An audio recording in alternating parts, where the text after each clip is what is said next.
I hope you just received a notification on your church app that it's time for Pastor David's Bible study.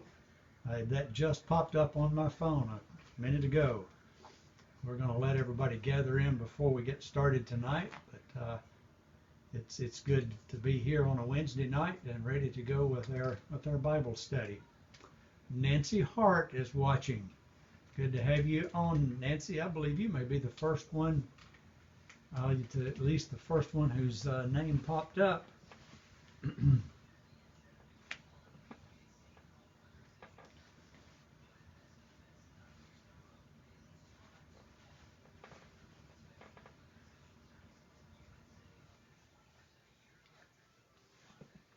see Edgar Hart is on as well with Nancy. Oops.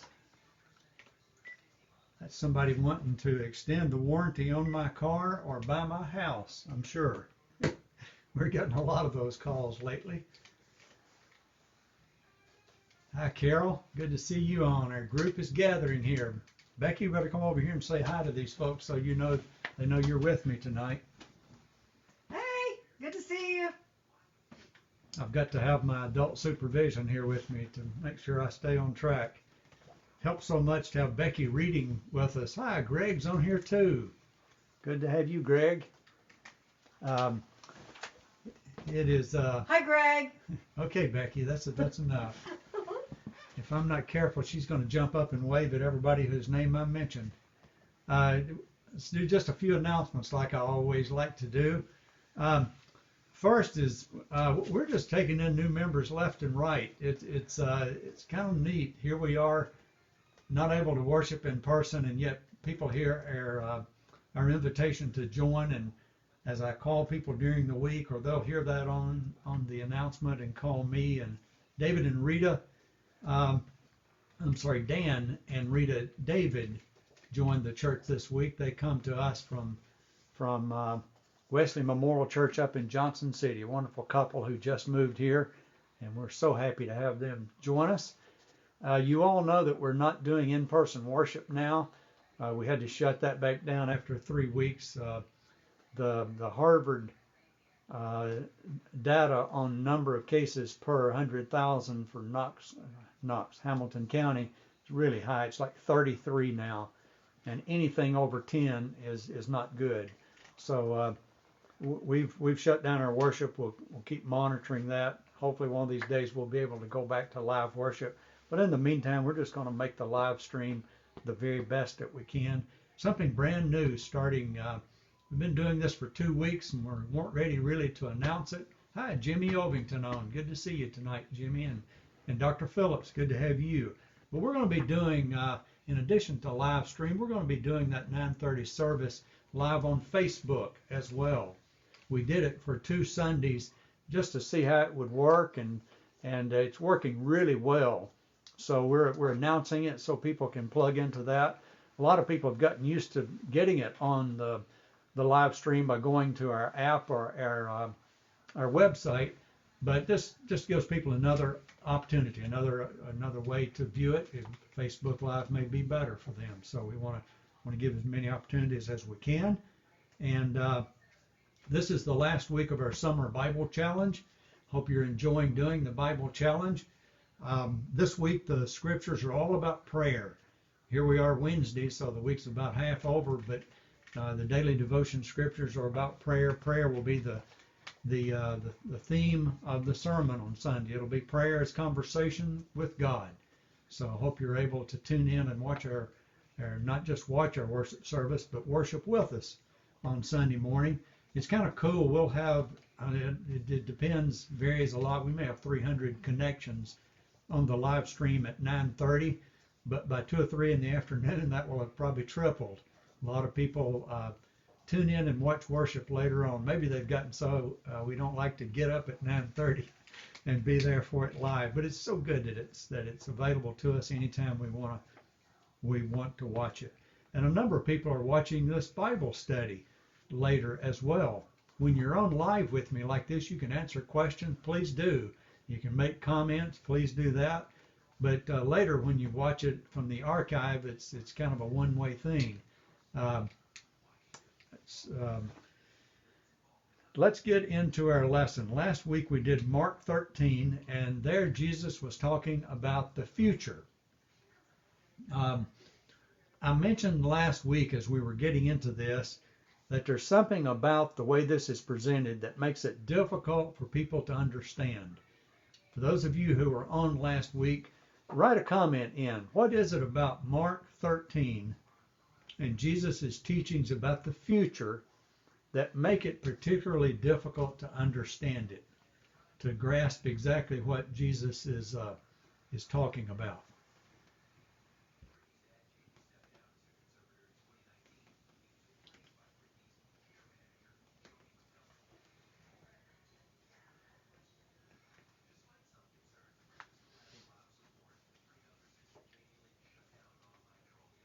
One of the things I've had to learn as I do this Facebook live study is it takes about 7 seconds for my transmission to get out to you.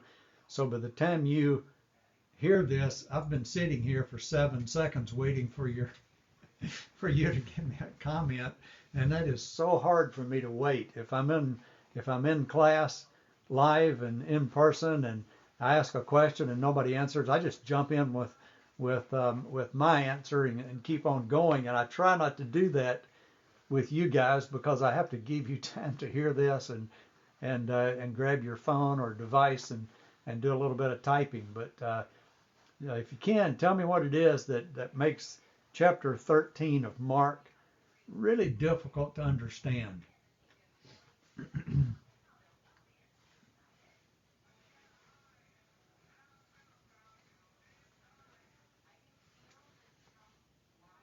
Three, two, one, and I'm going to go ahead and jump in. I've waited here. The thing that to me makes it really difficult to understand and sometimes results in it being misinterpreted is that Jesus talks about 3 different points in the future. And if you remember last week, I said, okay, time A is going to happen very soon after Jesus' crucifixion, persecution in the church, some other things. Time B is going to be AD 70, which was 40 years later. And then time C was stuff that hasn't happened yet. And Jesus doesn't say, now, by the way, this is going to happen as soon as I'm crucified and ascend into heaven, or this is going to happen way out in the future. And so that makes it hard for us. There's something else that makes it a bit difficult to understand. A good bit of chapter 13 is phrased and couched in language that shows up in the apocalyptic book of Daniel. And, excuse me, any writing that's apocalyptic, Daniel or Revelation, there's something about the imagery, the symbolism, and the things that are in that writing that make them a little difficult for people to understand when you're not in the same time frame as the writer, and we're not in the same time frame. So when Jesus refers to things like the Son of Man, and he talks about the day of the Lord, and all of that comes out of Daniel. Jesus' teachings about the future and what's going to happen in the future, that started with the apostles being really impressed with the temple, the construction, the building. And they were kind of in awe of that. And so they comment about the beauty of the structure and how huge the stones were. And that prompts Jesus later in the evening as he sits on the Mount of Olives looking back over at the temple. Then he starts to describe things that are going to happen. Keep in mind in Mark telling this, we're still on Tuesday. Triumphal entry on Sunday. Jesus went to the temple, checked things out that evening, went to Bethany. Next day he comes back, he cleansed the temple. That's on Monday. This is on Tuesday. Jesus, as he explains things to the disciples, they're talking about how beautiful the temple is, and Jesus tells them, whenever he says there's a time coming when these stones won't be left one on top of another, he's talking about how temporary the temple is. But more than that, he's talking about how temporary temple worship is. After Jesus' crucifixion and resurrection, there's no need for animal sacrifice. And so this whole method, it was instituted by God. It was intended to be done at the temple. But now those things are going to pass away because the Messiah, the Christ, has come. And Jesus is trying to prepare his apostles for a time when there won't be a temple. Their worship will be quite different. Jesus warns about the destruction of Jerusalem that will happen in AD 70. And that's when the Romans came in and just basically wiped out Jerusalem. It's that language where Jesus says things like, if you're outside Jerusalem, don't go home. If you're on the roof, get down off the roof. Don't even go inside to get a change of clothes. Get outside the city. And he's trying to prepare the people of Jerusalem for that horrible time when the Romans will build a siege work around the city. They won't let anyone in or out, and people will literally starve to death. Jesus is thinking about that time frame. And then the time that he talks about that hasn't happened yet is the second coming. And he alludes to that in a number of times in that. And again, he doesn't say this is something that's going to happen way, way out in the future. In fact, they ask, when are these things going to come? And what will be the signs? And Jesus gives an answer that this is one I always remember. Even the Son doesn't know. Only the Father knows. And whenever I read that, I said, okay, David, you can stop trying to figure out who's the Antichrist and when's the second coming and are the signs there that it's happening right now. If Jesus didn't know, David is not going to know, and most of us are not going to know. So the point, and we kind of summarized this last week, you all told me this in your comments, live ready. Always be ready. Whether it's the second coming or our own death, we should be prepared. And we should live that way, not in fear, in hope, but living prepared and ready. All right, that's enough review of chapter 13. Now let's move on to chapter 14. 1 through 9 is a passage all on its own, but Becky's going to read verses 1 and 2 first, and then she'll pick up at verse 3. So, Becky, if you would, 1 and 2. Now the Passover and the festival of unleavened bread were only 2 days away, and the chief priests and the teachers of the law were scheming to arrest Jesus secretly and kill him. But not during the festival, they said, or the people may riot. Okay. Now, I think I mentioned this before, but it's worth repeating. This festival is huge. It's going to attract a ton of people into the city. In the synoptic Gospels, Matthew, Mark, and Luke, they all tell it that Passover happened that year on Friday. Passover happens, it's like Christmas. It can happen on any day of the week. On this particular year, the way the synoptic Gospels tell it, it happened on Thursday. It's interesting, as you read closely, the Gospel of John has Passover happening on Friday. It doesn't really matter, but it's important as we read Mark that we remember what day of the week are we on. We today are still on Tuesday, but we're going to move quickly to Thursday. Thursday is 2 days away from where we are at this moment. Now, the Feast of Unleavened Bread and Passover always come together. Passover is a day. The Feast of Unleavened Bread is a week. Jerusalem's population would have swelled all week as more and more pilgrims filtered in. When we were in Jerusalem in February this last year, it was unbelievable the number of people who were jammed into that city. And we were tourists. We were there to see holy sites like not a whole lot of people get to go to the Temple Mount. We were able to get in there, but the Way of the Cross, the Wailing Wall, so many sights that you get to see in Jerusalem, they were just jammed with people. It would have been even more so back in this time. There would have been an excitement in the air. Passover and the Feast of Unleavened Bread represented a most holy week for the children of Israel. If you lived anywhere in Palestine, Israel, you were expected to go, if you could, to Jerusalem to celebrate Passover. If you lived outside Palestine. Let's say you live somewhere like in Egypt or somewhere around the Mediterranean. You hoped at least once in your life to get to go to Jerusalem and celebrate the Passover there. So people would plan and save for this trip for years and years. And whenever they jammed into town, into this city, there would be a lot of excitement and a lot of Jewish people. If there was ever going to be a revolt against the Romans, it would happen during this week. Now keep that in mind, because the Roman governor routinely lived up in Caesarea on the Mediterranean Sea. It's called Caesarea Maritime. That's where his headquarters were. He had thousands of soldiers there. But on Passover and during the week of the Feast of Unleavened Bread, the governor, at this time it's Pontius Pilate, he would come to Jerusalem, he would stay there during the feast, and he would bring a lot of those soldiers with him because he always was afraid there would be a revolt. That plays into what's going to happen this week. Pontius Pilate would have been very nervous about these crowds of Jewish people.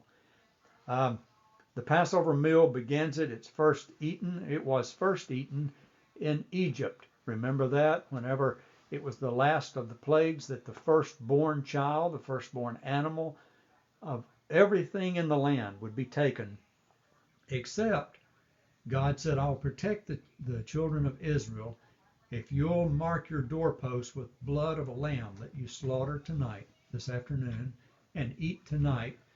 The death angel will pass over your dwelling. And that happened.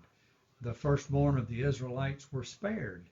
And from that time on, people had celebrated the Passover. They were supposed to celebrate it. God commanded them to do that. The Passover, or what's called the Seder meal, is still celebrated and eaten by Jewish persons today. It is to remember that time in Egypt when they were saved, and it's to look forward to their coming of the Messiah. To eat the meal in Jerusalem was huge for Jewish people of Jesus' time. Now, I want to talk a little bit about numbers. At the time of Jesus' time on earth, the population of Jerusalem would have been on the order of 600,000 people. The Jewish historian Josephus wrote his history in about AD 65. And that year, now this is after Jesus' crucifixion, AD 65, but that year, the Roman governor was afraid that he didn't have enough soldiers. And so he was trying to tell Caesar, Nero, how big the crowds got during the Passover and Feast of Unleavened Bread. And so he had someone count the number of lambs that were slain. There were 265,000 lambs that were killed and eaten at that Passover. At least 10 people had to eat the lamb. You could have no leftovers. It had to be completely consumed. And so 10 to 15 people would have eaten each lamb. You do the math, there were 3 million people in Jerusalem that week of AD 65. We don't know exactly how many were in the city when Jesus was crucified, but there was a huge, huge crowd. That was way more people than were there in February, and we felt crowded. Judas is going to surprise the authorities. I got a question for you. What information does Judas have that will be useful to the chief priests, the teachers of the law, the people that want to get Jesus arrested, tried, and found guilty before the people know about it? What information does Judas have that is so valuable? And Becky read a verse that said, got all of this celebration going on, and those chief priests and teachers of the law said, we got to get some way to get him arrested, but not during, yes, Nancy says, Jess says the location. Nancy says they got to do it in the night when it's dark. where Jesus will be away from the crowds. Yes, thank you, Greg. Uh, the second verse that she read said that they decided, but we'll wait until after the Passover. We can't do it during the feast because the people will turn on us. So they've resigned themselves that they won't be able to make this happen. Judas is going to surprise them. Thank you, Lynn. Yes, where to find Christ. His location at night is going to be vital information that they're not expecting to have. Okay, Becky, if you would pick back up with verse 3 and read through verse 9. While he was in Bethany, reclining at the table in the home of Simon the leper, a woman came with an alabaster jar of very expensive perfume, made of pure nard. She broke the jar and poured the perfume on his head. Some of those present were saying indignantly to one another, "Why this waste of perfume? It could have been sold for more than a year's wages, and the money given to the poor." And they rebuked her harshly. "Leave her alone," said Jesus. "Why are you bothering her? She has done a beautiful thing to me. The poor you will always have with you, and you can help them any time you want. But you will not always have me." She did what she could. She poured perfume on my body beforehand to prepare for my burial.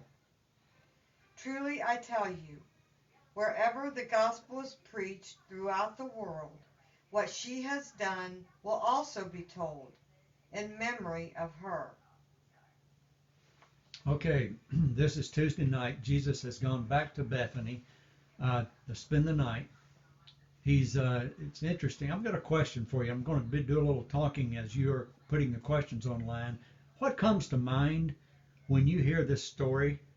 Each of the gospel writers tell it. They tell a little bit different details, a little bit different way of presenting it, but all of them tell us about this being anointed. What comes to mind when you hear this story of the woman anointing Jesus' head with oil? Think about that. Type in a comment or two, and as you do that, I'm going to continue. I'm going to continue giving background. Here, Jesus has gone in Bethany, spending the night. He's gone to the home of Simon the leper, not a place where a lot of people would go, but he's gone there for dinner. It was their custom, whenever you come into a house, someone, a servant or someone, would take a pitcher of water and a basin, and they would go around and wash your feet. It was a way of refreshing the person. And then there was this custom of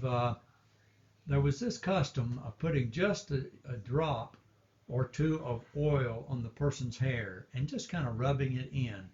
It freshened them up. It made them smell good. Okay, Nancy says she's dedicated. Jimmy, I missed your comment. I saw you had responded. I think it's give what you have.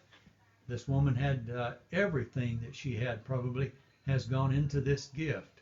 Oh yeah, love and respect for Christ. This is extravagant love. It's complete devotion by someone who loves Christ. She may or may not know that Christ is about to die for her. But the jar, it says, was made of alabaster. The jar itself was an expensive jar, alabaster, and it contains this precious oil, nard. Nard at that time only came from India. So think about it. Here they are way over in Palestine from India. This had to be imported, carried probably by camel, all the way from India, worth a year's wages. Now, I don't know what an average wage of people in East Brainerd is. Let's just say it's $30,000. Can you imagine taking a jar of oil, perfume, that costs $30,000? And Becky, how does it say that she opened it? Does it say she screwed the top off and poured out a drop? She broke the jar. She broke the jar. And poured it. That shows total extravagance. She's not saving a bit of this. Jimmy's right. She gave all she had. This woman's The whole thing is going on Jesus' head.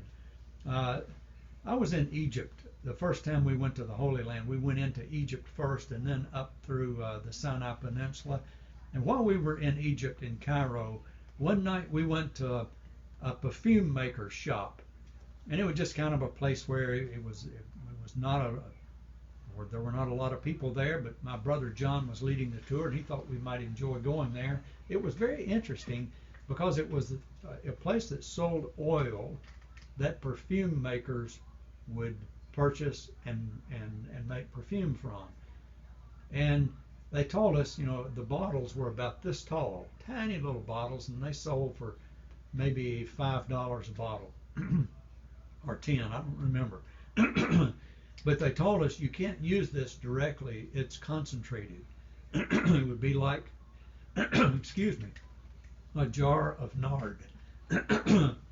But they said if you want to make perfume or cologne with this, take it home, get yourself a larger bottle of alcohol or water.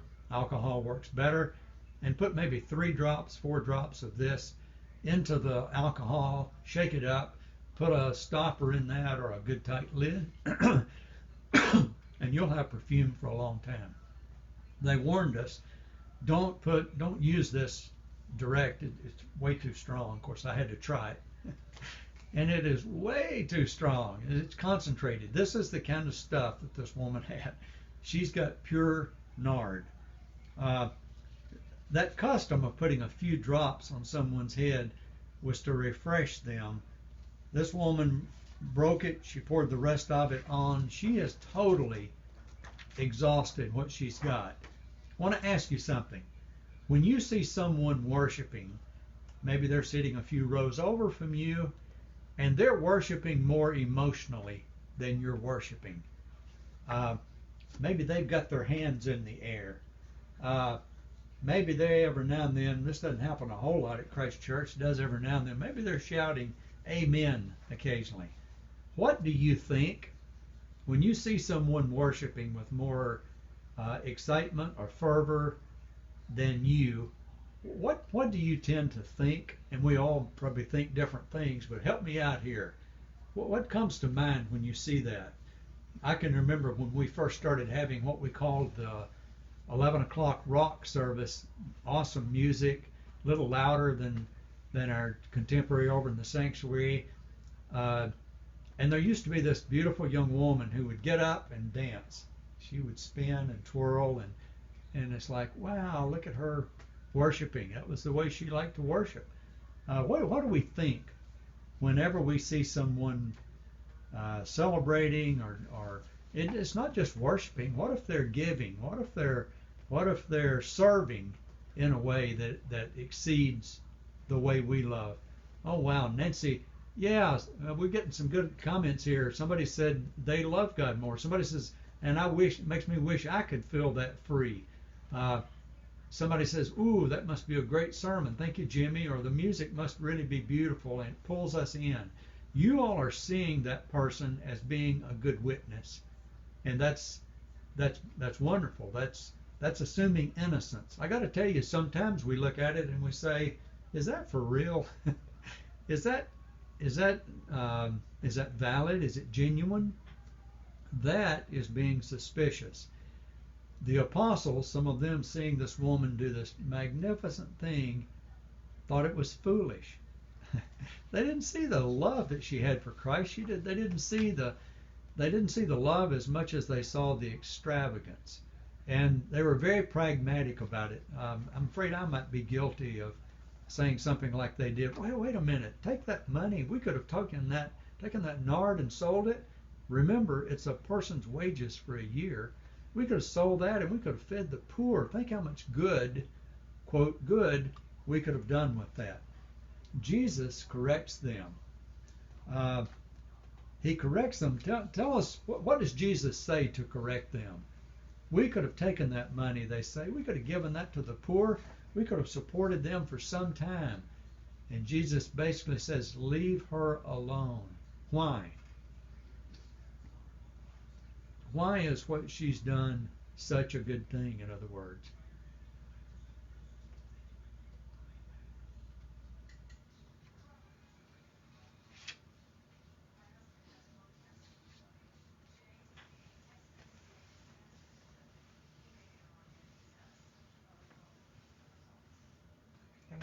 always going to have Jesus. Okay, Becky says they're not always going to have Jesus. Nancy says you'll have the poor always. Ooh, Joanna Crooks, preparing him for burial. Yeah, her love is pure, it's total, it's complete. She's just given a wonderful witness. And Jesus says, you're not always going to have me. I'm not always going to be around for you to be able to do that. But you'll always have the poor. This is not a comment that says, they'll always be poor. Don't worry about taking care of them. That's not what he's saying at all. He's saying you'll have the poor. Take care of them. You can take care of them next week. This week, I'm going to be leaving you. And then he says what she's done, her act is prophetic. She's preparing him for burial. They probably said, what? Preparing me for burial? They didn't yet get that, and of course they didn't get it. It would be hard to get that. But here's the deal. It's that perfume, if you think about 3 drops normally being put on your head, and you just have whatever that was, 8 ounces or 4 ounces or whatever she had being poured on him, people smelled Jesus and that oil on him from the cross. There is no doubt about it. He couldn't have taken enough showers on Tuesday night, Wednesday night, or Thursday morning but for him to have lost the essence of that aroma. I'm guessing that on the cross he could still smell that oil. And it's such a beautiful thing. It is so true whenever he says, wherever the good news is proclaimed, people are going to talk about this woman and what she's done. Here we are, 2,000 years later, we're talking about the good news, and we're talking about what this woman did, this beautiful act.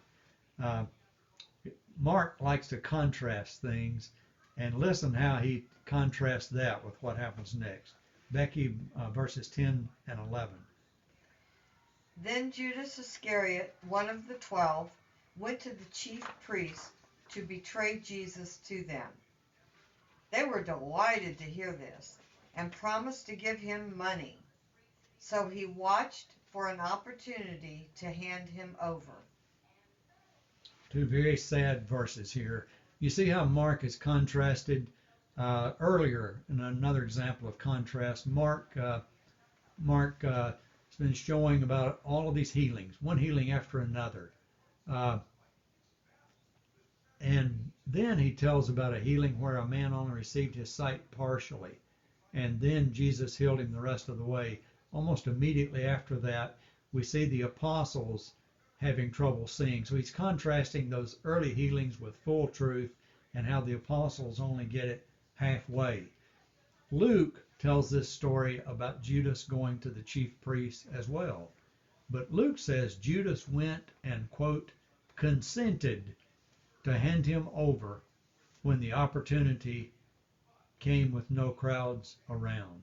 What does it imply to say that Judas consented? Mark doesn't phrase it that way. He says Judas went and told the chief priests where they could find him. It says they were delighted. They had no inkling that they were going to be able to find Jesus' location at night in the dark, like you all said earlier, away from the crowds, so they can get him arrested, tried, and convicted, and then bring him out. Yes, Greg Millard says, what this says to us is they approached Judas, and then he consented. It's like they said, hey, what would you take in order to tell us his location? Mark doesn't imply that Judas was asked at all. Mark implies that he was proactive. He went and sought them out. We don't know what Judas's motivation was. Somebody guess. Lynn says it was a plan or a plot. Judas agreed to cooperate. That's right. They asked and he agreed to cooperate. What do you suppose motivated Judas? There's a lot of schools of thought on this as to what would have made him betray his Messiah, someone that he's followed for 3 years. He's been when they sat with Jesus teaching them, Judas has been there. When Jesus has healed and reached out to people to love them, Judas has been there.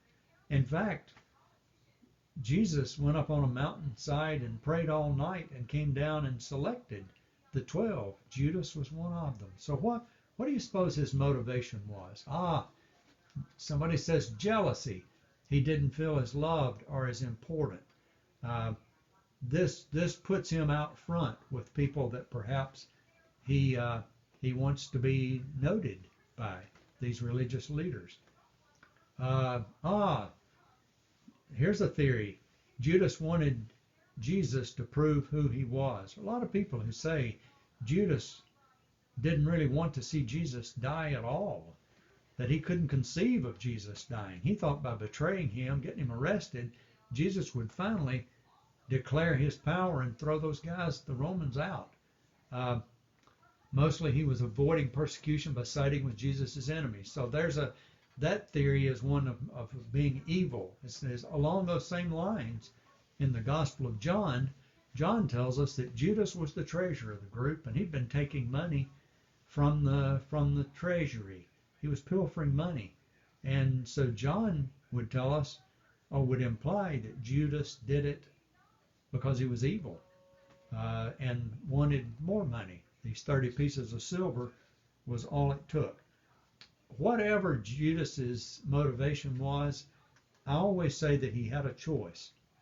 I think it's wrong to say that Judas was recruited for the sole purpose of betraying Jesus, that it was God's plan and he had no choice. I don't think that's true. I think Judas chose, whatever his motivation, and any of your ideas on that may be the one,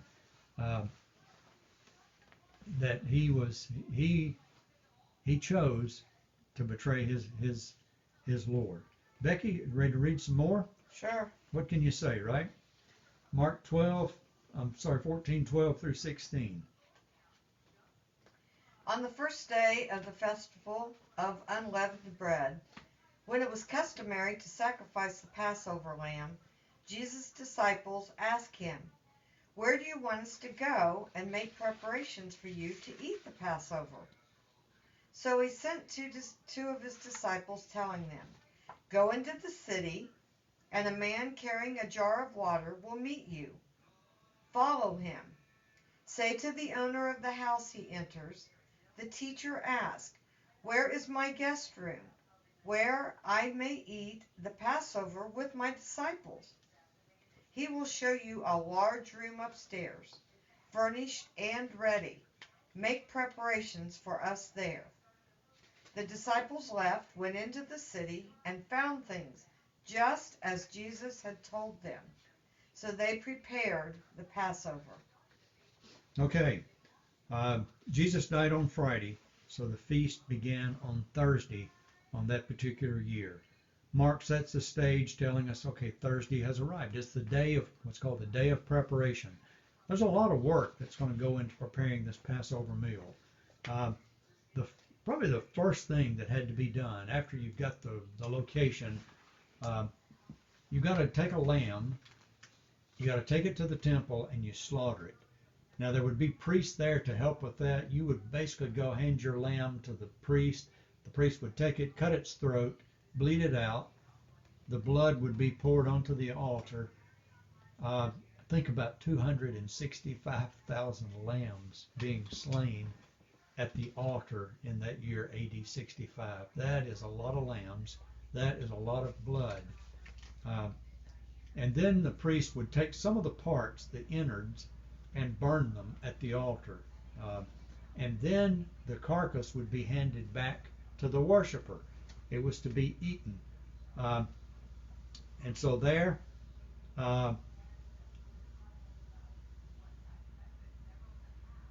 after the lamb was slaughtered and the body given back to the worshiper, they were to take it and cook it.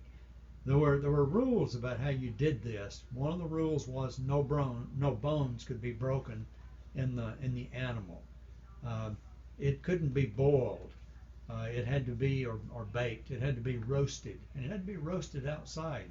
So you would take it. Becky and I, whenever we were in Israel, we went to an area that used to be Samaria, and there's still a group that are known as Samaritans, and they still follow the rule of roasting lambs at Passover.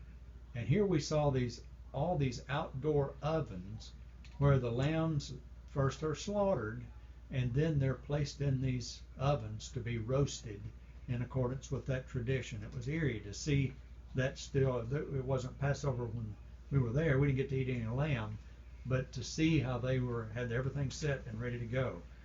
Then all the other food had to be prepared while the lamb was being roasted.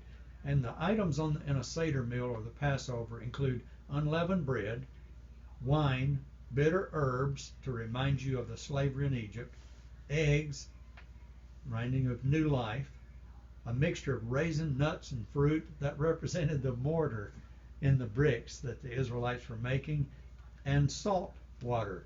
Some of the food would be dipped in salt water. The salt water represented tears that the slaves endured in Egypt. It was a very symbolic meal. It was a meal where you ate, you were filled up. I mentioned earlier you had to eat all the lamb. You couldn't have any leftovers. But it was real food, a real meal. Before the meal, there was this ceremonial search of the house to make sure there was no leavening. Now remember, it's Passover. You're going to eat this huge meal, but that begins the Feast of Unleavened Bread. And so for a week, there couldn't be any leavening. You had to take the leavening would have been in the form of starter bread. That would be taken in place somewhere far away. The house had to be totally cleansed of leavening. Leavening normally wasn't bad, but during this week, it's viewed as being evil.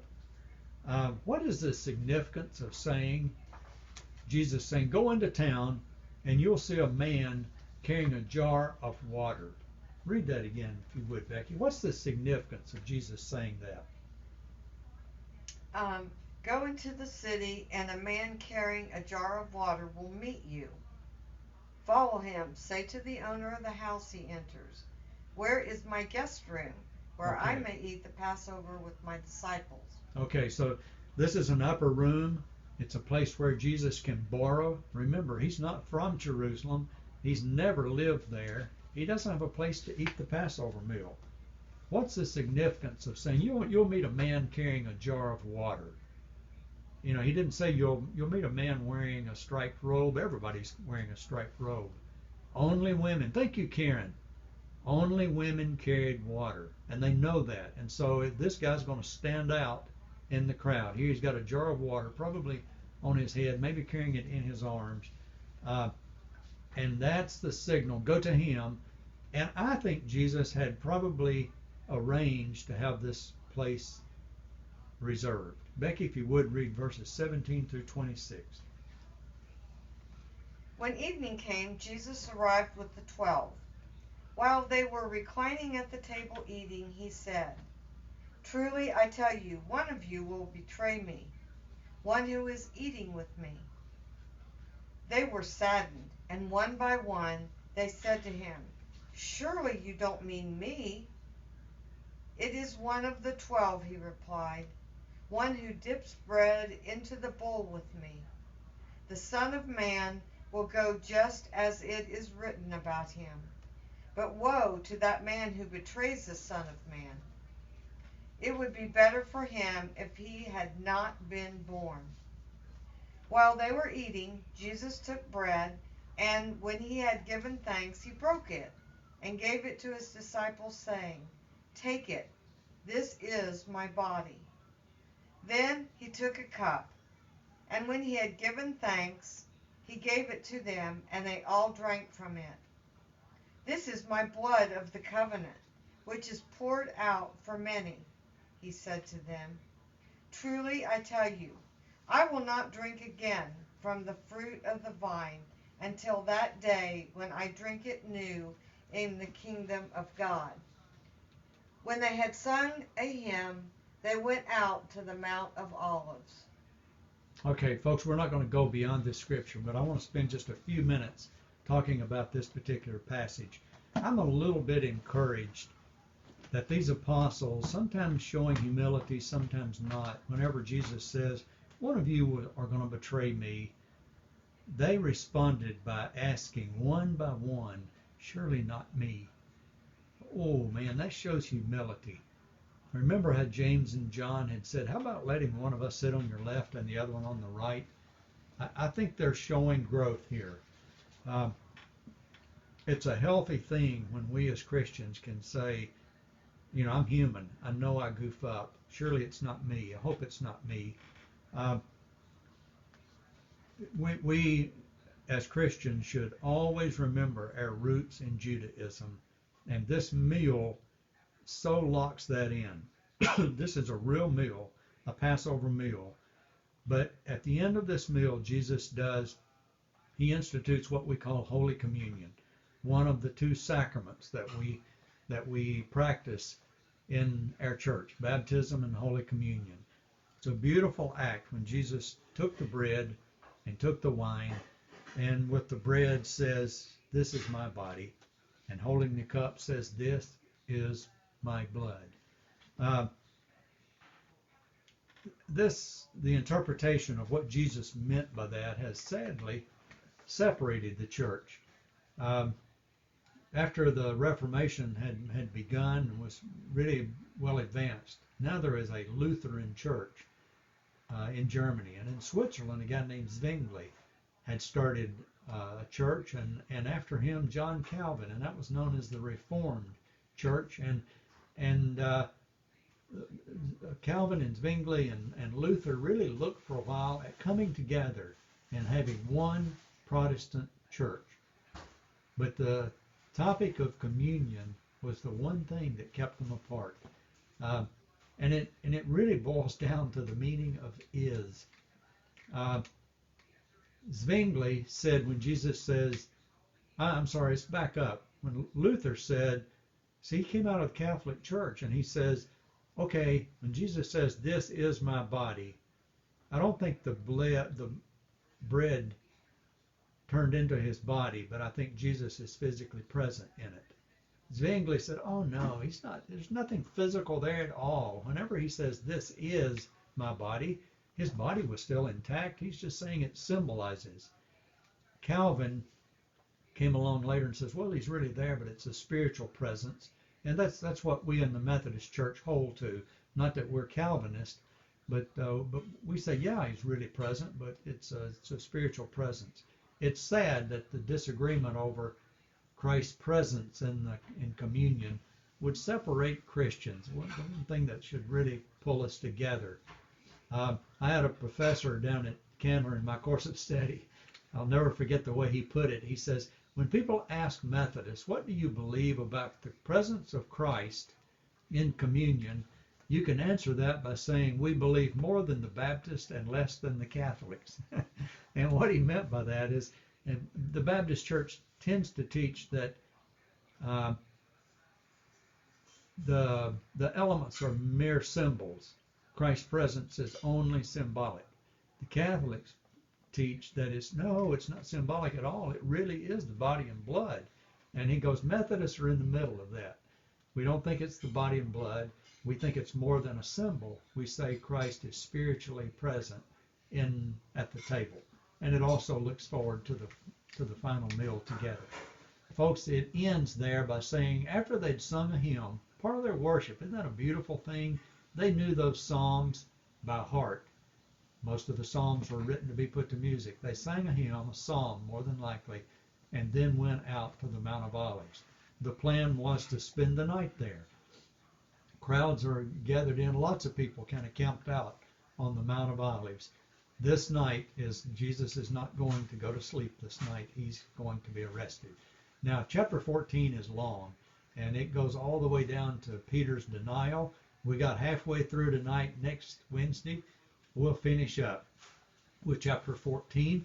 And as I go tonight, I'm starting to see that we've only got a couple of chapters after this to go, and I want to just keep right on doing Bible study. So email me at the church email address, or my personal email is wdavidhall@gmail.com, or text me, or however you'd like to communicate with me. But suggest a study. I'd kind of like to stick with the New Testament, and we've done Mark, we've done 1 Corinthians. I did that one before I did this one. I'd love to do another one of Paul's letters or whatever else you'd like to do. Suggest something, and we'll pick another study and just keep right on going. God bless you all. It's been so good to have you in our study tonight. Thank you for your comments and your participation. You all have a blessed evening, and I'll see you next week, hopefully. Good night.